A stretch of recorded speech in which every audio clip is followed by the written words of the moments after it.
PDF के लिए Telegram join करें। डिक्टेशन स्टार्ट होगा 5 सेकंड के बाद।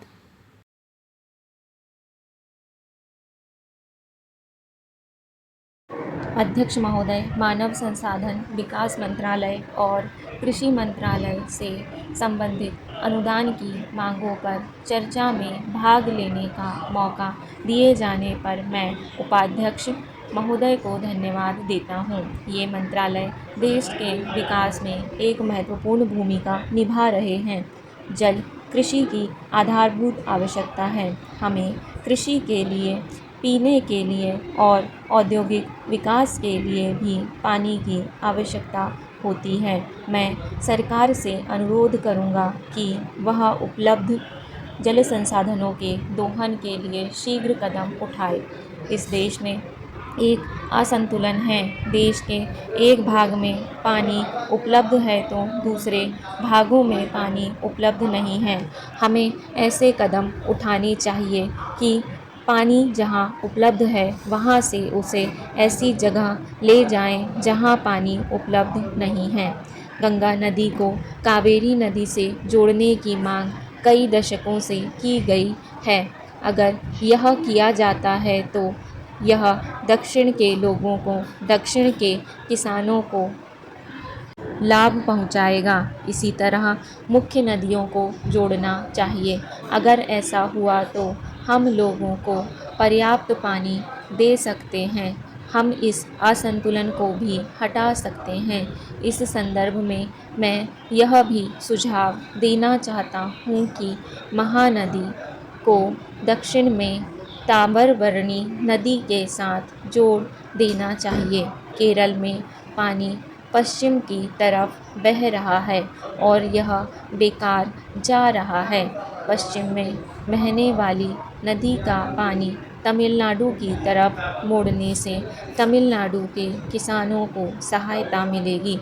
मद्रास नगर में पीने के पानी की समस्या है।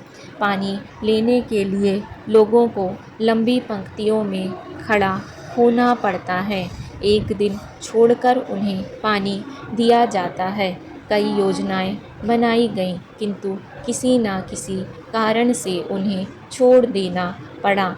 तेलुगु गंगा योजना ही अब अंतिम आशा है।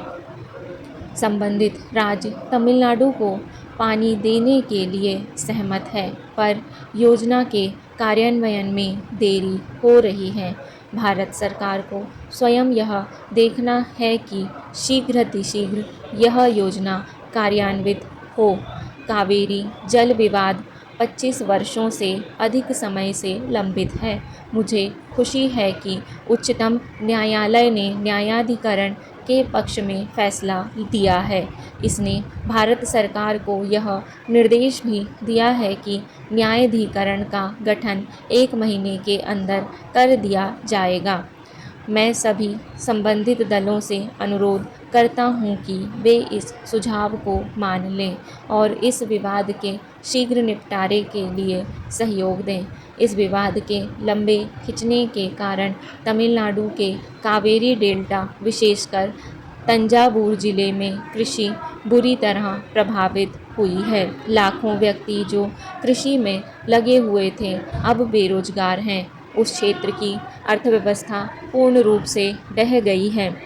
तमिलनाडु को अपने हिस्से का पानी नहीं मिल रहा। इससे 1971-72 तक प्रतिवर्ष औसतन 380 टीएमसी पानी मिल रहा था। तत्पश्चात इसे कम कर दिया गया। अब हमें लगभग इसका 1/3 पानी मिल रहा है। तमिलनाडु सरकार ने 280 टीएमसी पानी की मांग की थी। अध्यक्ष महोदय, मैं सरकार को विश्व बैंक की सहायता से कावेरी डेल्टा के आधुनिकीकरण के प्रथम चरण को अनुमति देने के लिए धन्यवाद देना चाहता हूँ। इसकी अनुमानित लागत 80 करोड़ रुपए है। अगर इसका क्रियान्वयन किया जाता है तो यह 70,000 हेक्टेयर जमीन को लाभ पहुंचाएगी। मैं सरकार से यह अनुरोध करूंगा कि वह यह सुनिश्चित करने के लिए सभी जरूरी कदम उठाए कि नवीनीकरण शीघ्रता से हो व उचित ढंग से कार्यान्वित हो। मैं कहना चाहता हूँ कि हमने कृषि के क्षेत्र में बहुत प्रगति की है। इस क्षेत्र में हमारी उपलब्धियाँ असाधारण हैं और पर्याप्त हैं। हालांकि किसान अभी भी खुश नहीं हैं, क्योंकि अपने उत्पादन के लिए उन्हें लाभकारी मूल्य नहीं मिल रहा।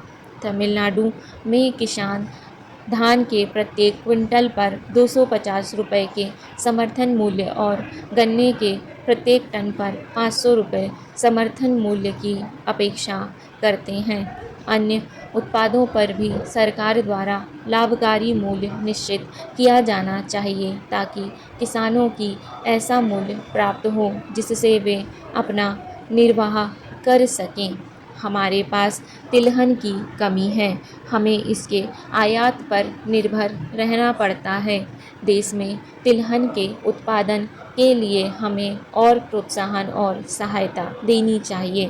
फिर कृषकों के ऋण के संबंध में जन मोर्चा ने वायदा किया था कि किसानों को 10,000 रुपये तक के ऋणों से मुक्त कर दिया जाएगा। उन किसानों को जिन्होंने राष्ट्रीयकृत बैंकों, अनुसूचित बैंकों और सहकारी बैंकों से ऋण लिया था, इसका फ़ायदा मिलना चाहिए। अब स्वेच्छाकृत बकायादारों और अन्य बकायादारों में भेद किया जा रहा है। उन्होंने 10,000 रुपये तक के ऋणों को ऋण मुक्त करने का निश्चय किया है। इसे लागू कर दिया जाना चाहिए, इसे ध्यान में रखा जाना चाहिए और इसका पालन किया जाना चाहिए और इसे स्वीकार कर लेना चाहिए।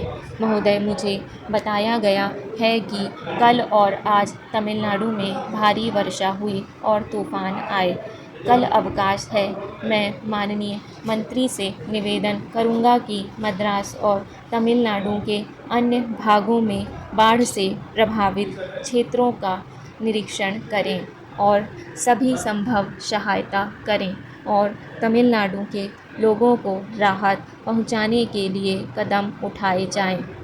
आदरणीय अध्यक्ष महोदय, आपने मुझे कृषि और जल संसाधन मंत्रालय पर बोलने का अवसर दिया, इसके लिए मैं आपका आभारी हूँ। महोदय, भारतवर्ष कृषि प्रधान देश कहा जाता है और यह कहा जाता है कि यहाँ पर 80% लोग खेती करते हैं। इस देश की धरती बड़ी उपजाऊ है, मजदूर सस्ता मिलता है, किसान मेहनती, जाड़ा, गर्मी, बरसात के मौसम यहाँ पर हैं। अर्थात कुल मिलाकर इस देश में ऐसी परिस्थिति है जिसके माध्यम से इस देश को एक बहुत अच्छा देश बनना चाहिए था। यहाँ पर अच्छी उपज होनी चाहिए थी और इस देश को केवल अपने देशवासियों का ही भरण पोषण नहीं करना चाहिए था, बल्कि पूरी दुनिया को अनाज निर्यात करना चाहिए था।